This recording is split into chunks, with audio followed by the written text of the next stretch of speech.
let me the video's gonna have spoilers in it, okay? You haven't seen The Return of the King, you're missing out on life.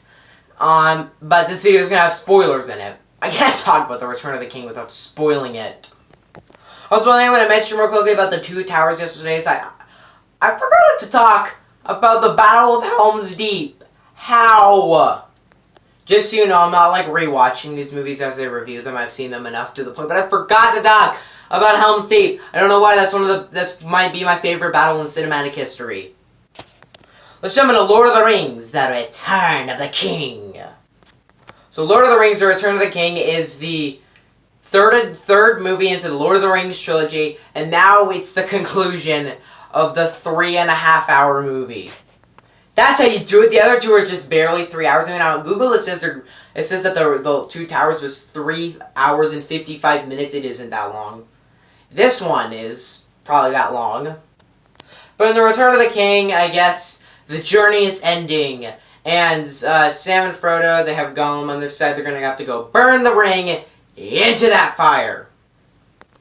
Now, just let me address this. This movie is the third installment into the perfect trilogy. This movie is perfect. It's such an awesome movie. This is like probably the only Lord of the Rings movie that cracks my 10 favorite movies of all time. Granted, the other three are in the top 15, definitely. Like, all three are all together. Like, they're all bunched together. But this one. Most can agree The Return of the King is the best because it is the best.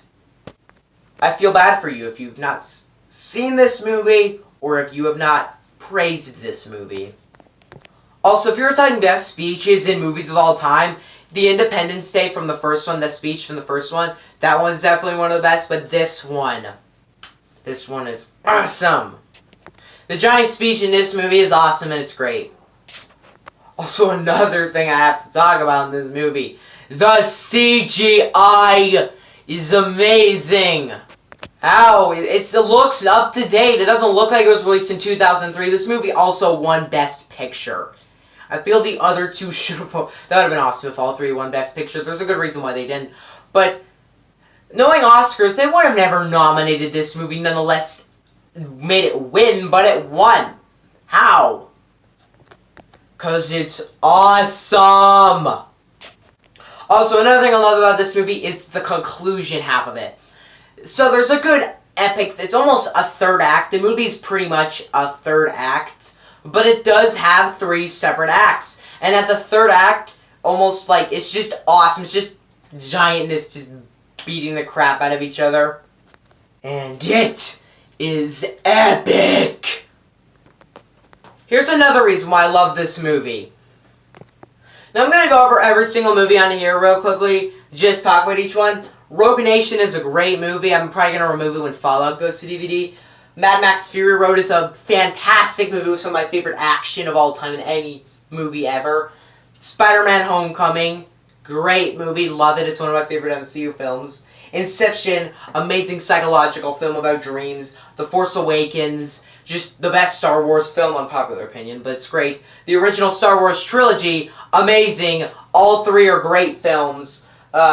The Avengers, amazing too. Avengers is a great film that really was an impossible task to make. The Dark Knight, one of the best action films of all time.